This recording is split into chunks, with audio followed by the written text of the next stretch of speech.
Just months ago, Dubai looked unstoppable. It was the kind of place people pointed to when they talked about the future. Record-breaking tourism numbers flooded headlines, luxury hotels were booked out weeks in advance, and the skyline kept rising as if the city itself refused to slow down. Every new development felt bigger, shinier, more ambitious than the last. For many, Dubai wasn't just a destination. It was proof that growth could be endless, that with enough vision and capital, a city could continuously reinvent itself into something even greater. If you arrived back then, the experience was overwhelming in the best way. Airports were filled with energy, not chaos. People moved with purpose, dragging suitcases filled with expectation. You could feel it in the air, the sense that something important was always happening, or that you were stepping into a place that mattered. Restaurants buzzed late into the night, beach clubs overflowed with tourists, and everywhere you looked, there was movement. Constant, relentless movement. And that movement was the heartbeat of Dubai. Because Dubai was never just about buildings. It was about flow. Flow of people, flow of money, flow of opportunity. Planes arriving every minute. Investors pouring capital into new projects. Workers coming in from every part of the world, all connected by one shared belief that this city was still rising. But then something shifted. Not all at once. Not in a way that made headlines immediately. At first, it was subtle. A delay here, a cancellation there. A few travelers quietly changing their plans. Nothing dramatic enough to trigger alarm, but just enough to create a strange, the almost unnoticeable tension beneath the surface. And then, almost overnight, the direction of movement began to change. The same airport terminals that once symbolized arrival started to feel different. Still crowded, still noisy, but if you paid close attention, you could sense it.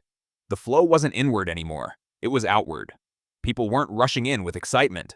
They were lining up to leave. Flights were packed, but not with tourists arriving for vacations. Instead, they were filled with residents, workers, families, people who had built a life here, now suddenly uncertain about staying. The energy had shifted from anticipation to hesitation, from confidence to quiet doubt. And that's when the question started to emerge. How does a city go from record-breaking growth to uncertainty in just a matter of weeks?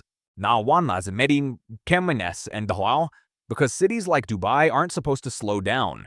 They're designed to keep accelerating. Every system, every structure, every investment is built on one assumption, that tomorrow will always be bigger than today, that the next wave of people, the next wave of money, the next wave of expansion is already on its way. So when that momentum begins to wobble, even slightly, it doesn't just affect one part of the city, it sends ripples through everything. At first glance, nothing seemed broken. The skyscrapers were still there, the lights still lit up the skyline every night, the beaches were still beautiful, the malls were still open, but something felt off. It's hard to describe unless you've experienced it. It's not something you immediately see, it's something you feel, a kind of invisible shift, like a machine still running, but no longer operating at full power, like a system that hasn't stopped, but isn't moving forward the way it used to.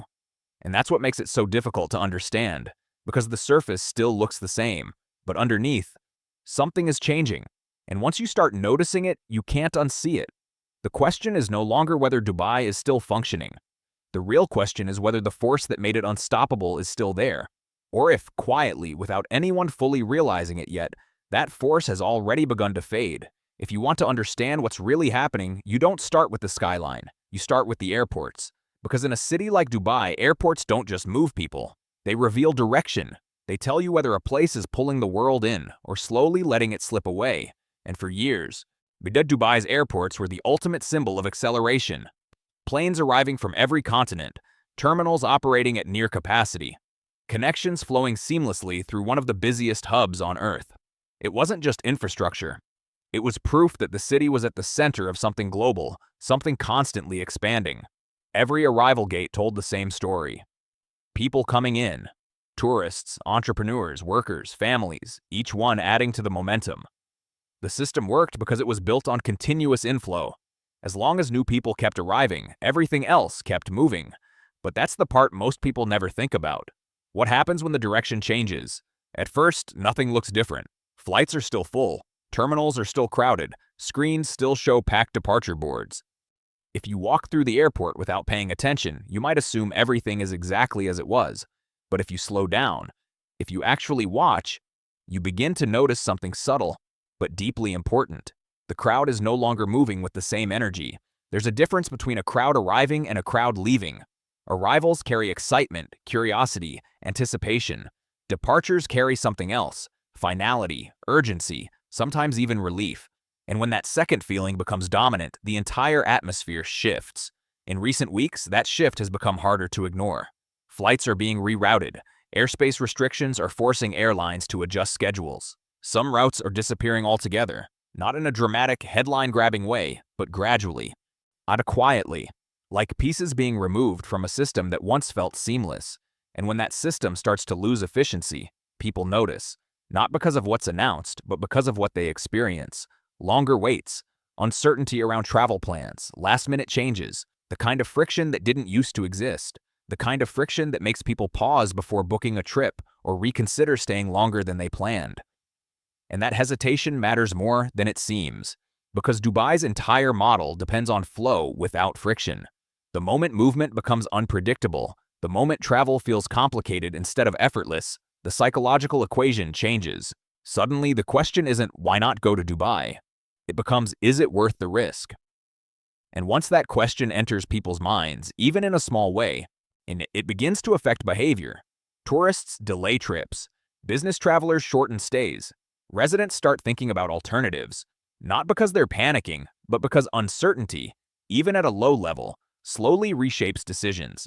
And that's how systems begin to shift, not through collapse, but through accumulation. A few fewer arrivals, a few more departures, a few canceled routes, a few changed plans, each one insignificant on its own, but together forming a pattern that's hard to ignore. Airports don't lie. They reflect the true direction of a city in motion, and right now, that direction doesn't feel as clear as it once did. Because when a global hub begins to show signs of hesitation, it's rarely just about travel. It's a signal that something deeper is starting to move beneath the surface. And if the flow of people is the first thing to change, then everything connected to that flow is next. And the next place you begin to see it is where the city puts on its most polished face: the hotels. For years, Dubai's hospitality scene was more than just an industry. It was a statement. Every new resort, every new tower, every new five-star experience was designed to send a message. This is where the world comes when it wants the best. Not just comfort, but excess. Not just service, but spectacle. Rooms weren't just places to stay. They were part of the narrative. Infinity pools overlooking skylines that seemed almost unreal. Lobbies so grand they felt like destinations on their own. Restaurants that turned dining into performance. Everything was engineered to reinforce the same idea. Dubai doesn't just meet expectations. It exceeds them. And as long as people kept arriving, that system worked perfectly. Occupancy stayed high. Prices stayed strong. Demand justified expansion. New hotels opened not because the market was saturated, but because it seemed like it never could be. The assumption was simple: more capacity would be met with more demand. But that assumption only holds as long as confidence remains intact. Because luxury doesn't operate the way people think it does. It's not built purely on wealth. It's built on perception, and perception is fragile. When the flow of people begins to slow, even slightly, the first thing that changes isn't the buildings, it's the feeling inside them. Rooms start to sit empty a little longer than before. Bookings come in later, closer to the actual date. Discounts appear, not as promotions, but as quiet adjustments. The hotels that once commanded full price begin to compete in ways they didn't have to before. At first, it doesn't look like a problem. It looks like flexibility, like adaptation. But over time, the pattern becomes harder to ignore. Because when luxury spaces lose their sense of exclusivity, they lose something more important than revenue. They lose their identity. A five-star hotel that feels half empty doesn't feel like luxury anymore. It feels uncertain, and uncertainty is the one thing high-end travelers are trying to avoid. That's what makes this shift so powerful. It's not just that fewer people are staying, it's that the experience itself begins to change. Staff who were once overwhelmed with demand now have more time, but less stability. Services that relied on high occupancy start to scale back quietly. The energy that once filled these spaces begins to fade, replaced by something harder to define: silence. Not complete silence. The city is still active. The hotels are still open. The lights are still on. But it's a different kind of atmosphere. Less vibrant, less alive. And the people who notice it first are the ones who know what it used to feel like. Returning visitors, long-term guests, business travelers who have seen the rhythm of the city over time. They may not say it out loud, but they feel it. That subtle difference between a place that's thriving and a place that's adjusting. And once that feeling sets in, it spreads, because travel decisions are rarely based on data alone. They're based on perception, on stories, on what people hear from others who have been there recently. And those stories begin to change, not dramatically. Not in a way that causes immediate alarm, but enough to create hesitation. Something felt different. It wasn't as busy as before. It didn't have the same energy. Small observations, repeated enough times, start to shape a new narrative. And that narrative matters, because once a destination shifts from being seen as vibrant to being seen as uncertain, it doesn't just affect bookings, it affects belief, and belief is what keeps the entire system moving.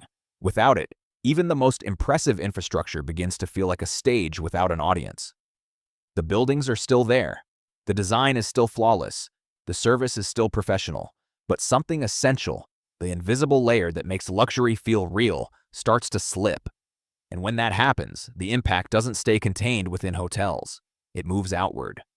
Because a city that depends on constant inflow can't afford hesitation. And when both movement and confidence begin to weaken at the same time, the question is no longer about occupancy rates or pricing strategies. It becomes something much larger. Who is still coming? And more importantly, who has already decided not to? And that's where the shift becomes impossible to ignore. Because when the people who were only visiting start hesitating, it's one thing. But when the people who were living there begin to leave, the story changes completely. Tourists can come and go without affecting the foundation of a city. They're part of the surface. They add energy, they bring money, but they don't define stability. The real stability of any city comes from the people who stay, the ones who build routines, who send their children to school, and who plan their lives around the assumption that this place will continue to work for them. And in Dubai, those people have always been a unique mix. Expats from every part of the world.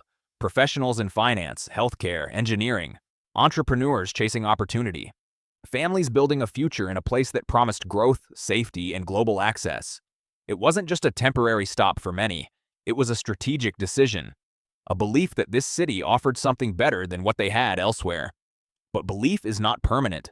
It's something that has to be reinforced continuously. And once that reinforcement weakens, even slightly, the calculations begin to change. It doesn't happen overnight. There's no single moment where everyone decides to leave. Instead, it starts quietly.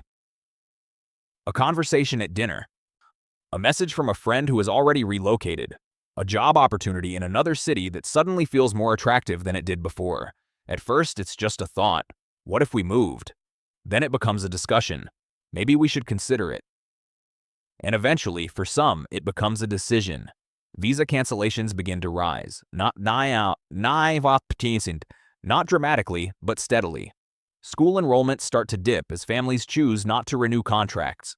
Companies quietly relocate parts of their teams, not because they have to, but because they're preparing for uncertainty. And that's the key word, not fear, uncertainty. Because uncertainty doesn't force immediate action, it creates hesitation. And hesitation, over time, leads to movement.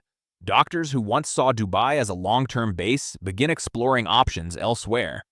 Engineers who helped build the city start taking offers in regions that feel more stable.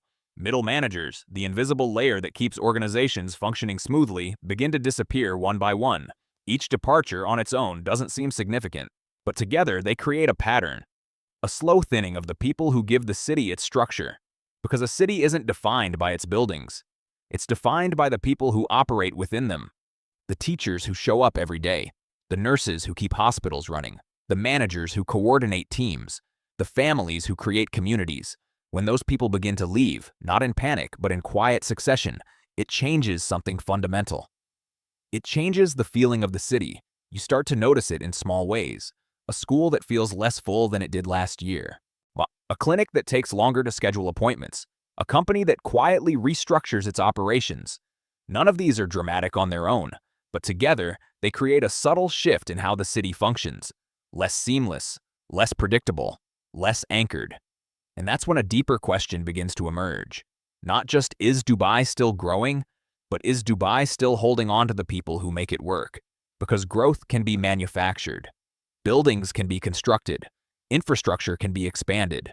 But people? People choose where they stay. And when enough of them begin to question that choice, the impact reaches far beyond any single industry. It starts to affect confidence at a structural level, because investors don't just look at numbers.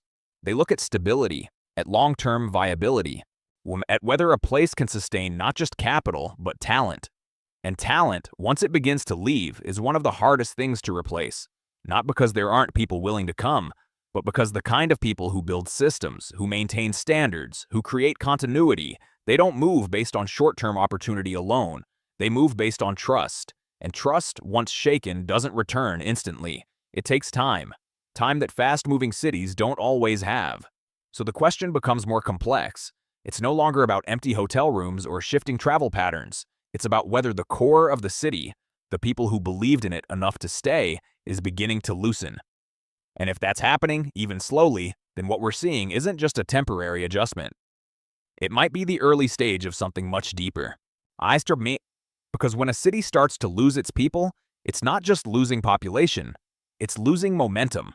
And momentum, once broken, is far harder to rebuild than it ever was to create. And to understand why that momentum is so fragile, you have to look beyond what's visible. Because what you see on the surface, airports, hotels, people coming and going, is only the outcome. The real story sits underneath it all, in the system that made that growth possible in the first place. For years, Dubai didn't just grow, it accelerated. Everything about the city was designed to move faster than normal limits would suggest. Projects were completed at speeds that would seem impossible elsewhere. Entire districts appeared almost overnight. Infrastructure expanded not in response to demand, but in anticipation of it. This wasn't organic growth. It was engineered, and it worked, because it was fueled by a very specific combination of factors. Capital flowed in from around the world, attracted by the promise of stability, tax advantages, and a strategic geographic position that connected East and West. Investors weren't just buying property. They were buying into a story, a belief that Dubai would continue to rise, that it would remain a safe and profitable place to park money. At the same time, the city leveraged debt to amplify that growth. Not recklessly, but deliberately. Borrowing allowed Dubai to build ahead of demand, to create supply that would attract even more capital, which in turn justified further expansion. It became a cycle. Build, attract, expand. As long as confidence remained high, the cycle sustained itself. But cycles like that depend on something intangible. This trust. Not just trust in the present, but trust in the future. The belief that what is being built today will still be valuable tomorrow, that the systems in place will continue to function, that the environment will remain stable enough for long-term planning. And trust, unlike buildings or infrastructure, cannot be constructed. It has to be maintained. The moment that trust begins to weaken, even slightly, the entire dynamic changes. Because capital is fluid. It doesn't stay out of loyalty. It moves towards certainty. And when uncertainty enters the equation, even in small amounts, capital starts looking for alternatives. Not necessarily because something has gone wrong, but because something might. That's all it takes. A possibility. In a system built on continuous inflow, even a small shift in direction can have amplified effects. Investments get delayed. New projects slow down. Decisions that would have been automatic a year ago suddenly require more caution. It's not a collapse, it's a hesitation. But hesitation spreads, because every part of the system is connected. Real estate depends on investor confidence. Hospitality depends on tourism. Business expansion depends on talent retention. And all of it depends on a shared belief that the system will continue to move forward. When that belief becomes less certain, the connections begin to loosen, and what once felt like unstoppable acceleration starts to feel like resistance. That's why the current moment is so important. It's not just about external events or short-term disruptions. Those come and go. Cities have weathered crises before and recovered. The deeper question is whether the underlying model can absorb uncertainty without losing its momentum. Because Dubai's strength has always been its ability to move faster than hesitation, to outpace doubt, to build confidence through visible progress. But when progress slows, even slightly, it exposes something that was always there: the dependency on continuous growth. A system that works brilliantly when everything is moving forward can struggle when even one part begins to stall. And that doesn't mean failure is inevitable, but it does mean the margin for error becomes smaller. The room for hesitation becomes narrower, and the cost of uncertainty becomes higher. Because once a system built on acceleration starts to decelerate, it has to answer a difficult question. Can it adapt to a different pace? Or was it always designed to move only in one direction? That's the tension now. Not between success and failure, but between momentum and fragility. And the answer to that tension will determine whether what we're seeing is a temporary adjustment or the early sign of something structural. And when that kind of tension builds inside a system, the first people to feel it are rarely the ones at the top. They're the ones at the bottom. The ones who don't appear in investment reports. The ones who aren't quoted in headlines. The ones who don't have the flexibility to leave at the first sign of uncertainty. They are the workers who keep everything running. The waiters serving in half-filled restaurants. The cleaners maintaining rooms that no one checks into. But the construction workers continuing projects whose timelines are quietly being reconsidered. The drivers, the delivery riders, the staff who operate behind the scenes of a city that still looks polished from the outside. For them, the shift isn't theoretical, it's immediate. When occupancy drops, hours are reduced. When demand softens, tips disappear. When companies begin to adjust, contracts become uncertain. Not all at once, not in a way that makes headlines, but in small, incremental changes that accumulate over time. And unlike tourists or high-level professionals, they don't have the same options. Many of them are tied to their employers through visa systems that limit mobility. Leaving isn't as simple as booking a flight. It means losing income, losing stability, sometimes even losing the ability to return. So they stay. Even as the conditions around them begin to change. Even as the city that once promised opportunity becomes harder to navigate. This is the part of the story that's often invisible. Because from the outside, everything still looks intact. The hotels are still operating. The malls are still open. The skyline is still impressive. But beneath that surface, there's a different reality unfolding. A reality where the people who built the experience, the ones who made the city function day to day, or its tribe, are absorbing the pressure first. They feel it in their schedules, in their pay, in the uncertainty of what comes next. And that creates a different kind of strain. Not the kind that shows up in statistics immediately, but the kind that slowly affects how a system holds together. Because every large system relies on layers. At the top, you have capital, investment, strategy. In the middle, you have management, coordination, planning. And at the base, you have execution. The people who actually make things work. When pressure builds, it doesn't distribute evenly, it concentrates. And it almost always concentrates at the bottom first. That's what makes this moment more complex than it appears. Because while discussions focus on tourism numbers or investment flows, there's a quieter shift happening underneath. A shift in how sustainable the system feels for the people inside it. And sustainability isn't just about finances. It's about whether the system continues to make sense for those who depend on it most. If enough people at that level begin to struggle, the effects don't stay contained. They move upward. Service quality changes. Operational efficiency declines. The experience that once defined the city begins to lose consistency, not because the infrastructure failed, but because the human layer that supports it is under strain. And that's when the idea of a perfect system starts to show its limits. Because no matter how advanced the design is, no matter how ambitious the vision, a city ultimately depends on people. Not just the ones who invest in it, but the ones who live it, who work it, who sustain it every single day. When those people begin to feel pressure, real, persistent pressure, the system doesn't collapse immediately, but it changes, subtly at first, then more visibly over time. And the question becomes harder to ignore, not whether the city can continue to attract wealth, but whether it can continue to support the people who make that wealth possible. Because if that balance shifts too far in one direction, the consequences don't appear all at once. They build, slowly. Until one day, what once felt like strength begins to feel like strain, and by then, the system is already in the process of redefining itself. And that brings everything to a point where the question can no longer be avoided, because what we're seeing now is not just a moment, it's a fork, a point where the direction of the city could move in more than one way.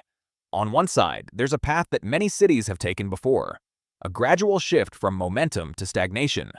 Not a dramatic collapse, not a sudden failure, but a slow transformation into something less dynamic. The infrastructure remains, the skyline still impresses, but the energy that once defined the place begins to fade. Luxury becomes surface without depth. And buildings stand as symbols of what once worked rather than what still does. The system continues to operate, but without the same intensity, without the same belief. A kind of hollow success. From the outside, it still looks like a global hub, but from the inside, it feels different. Slower, less certain, more cautious. And over time, that perception becomes reality. Because cities are not just physical spaces, they are collective agreements, shared beliefs about opportunity, stability, and the future. When enough people begin to question those beliefs, the city itself begins to change, even if nothing visible has broken. But there's another path, a harder one, the path of adjustment, where the system recognizes its own limits and begins to adapt, where growth is no longer driven purely by speed, but by sustainability, and where affordability becomes part of the equation, where stability is reinforced not just through infrastructure, but through the people who live there. This path isn't easy. It requires slowing down, rebalancing, making decisions that don't produce immediate results, but strengthen the system over time. It means accepting that constant acceleration isn't always possible, that sometimes the only way forward is to pause, reassess, and rebuild parts of the foundation. And for a city like Dubai, one that has built its identity on moving faster than everyone else, that kind of shift is not just technical, it's psychological, because it challenges the very idea that made the city what it is, the idea that growth can always continue. So the future isn't predetermined. It's not a question of whether Dubai will disappear. But cities like this don't simply vanish. They evolve, they change shape, they redefine themselves. The real question is how that evolution will happen. Will it drift into a quieter version of itself, still impressive but no longer leading? Or will it confront the pressure, adjust the model, and find a way to sustain what made it powerful in the first place? And that question doesn't just apply to Dubai. It applies to every city built on rapid growth, on global movement, on the assumption that expansion will continue indefinitely. Because what's happening here is not isolated. It's a reflection of how modern cities operate, how they depend on trust, on flow, on confidence, and how quickly those things can shift. So maybe the most important thing to understand isn't whether Dubai is changing. It's what that change reveals. About growth, about stability, about the balance between ambition and sustainability. Because in the end, the story of any city is not written by its buildings. It's written by the people who believe in it. And once that belief begins to change, even slightly, everything else follows. The question is not whether the city can rebuild its image. The question is whether it can rebuild that belief. Because without it, even the most extraordinary skyline becomes just a backdrop, and with it, even uncertainty can become the beginning of something new. What happens next will depend on how that balance is found, and whether the city that once moved faster than anyone else can learn to move differently.